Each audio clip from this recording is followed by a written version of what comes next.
1071 yılı. Anadolu hala Bizans'ın elinde. Ama artık eski gücünde değildi. İçeride taht kavgaları, sınırlarda sürekli Türk akınları ve doğudan yükselen bir güç vardı. Büyük Selçuklular. Malazgirt'te karşı karşıya gelecek olan iki ordu sadece bir savaş yapmayacak, Anadolu'nun kaderini değiştirecekti.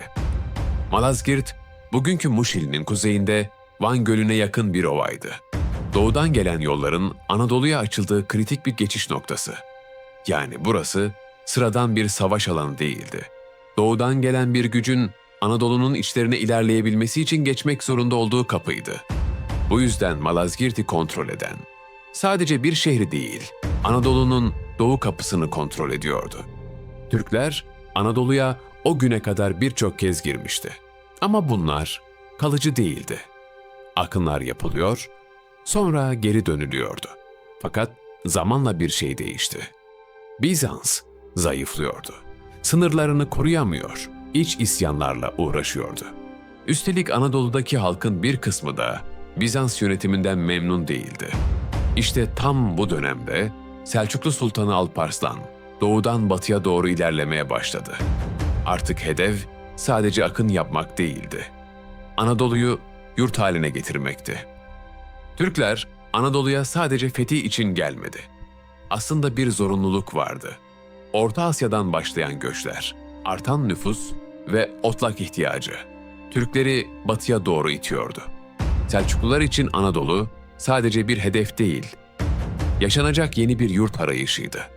Ama bu yolun önünde büyük bir engel vardı. Bizans.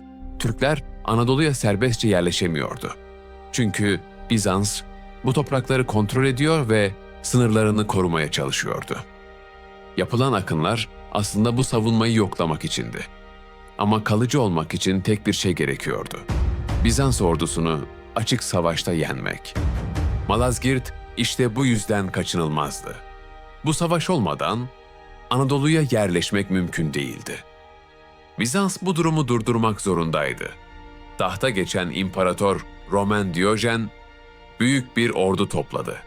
Farklı milletlerden askerler, paralı birlikler, zırhlı süvariler, sayıca üstündü. Ama bu ordu birlik içinde değildi. Bizans ordusunun 100.000'in üzerinde olduğu, Selçuklu ordusunun ise daha küçük ama daha hareketli olduğu kabul edilir.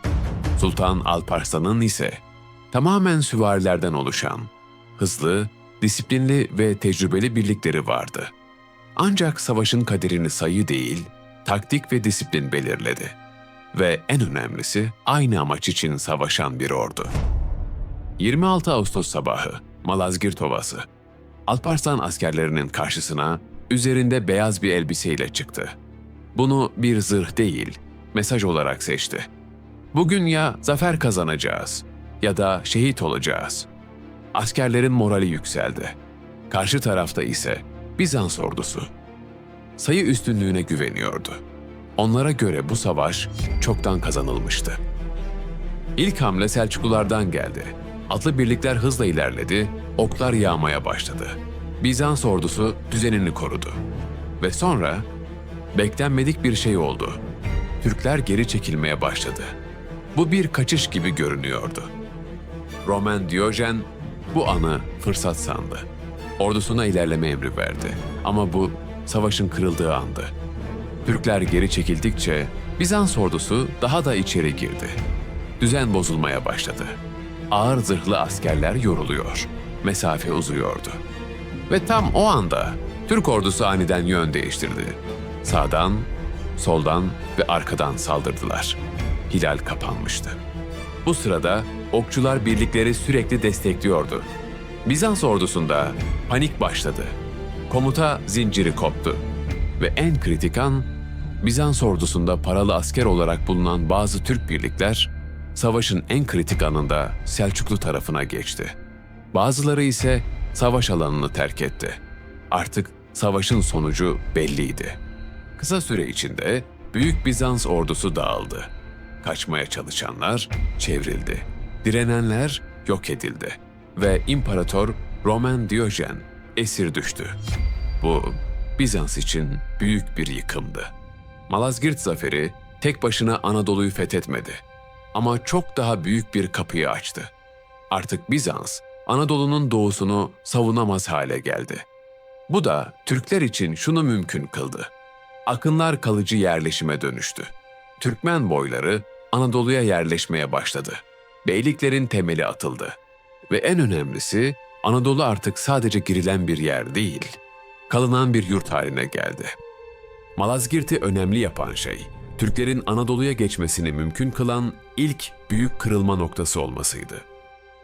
Bütün sürecin nasıl geliştiğini merak ediyorsanız, kanaldaki Oba'dan Cihan'a serisine göz atabilirsiniz.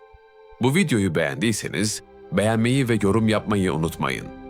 Ve yeni bölümleri kaçırmamak için kanala abone olmayı unutmayın.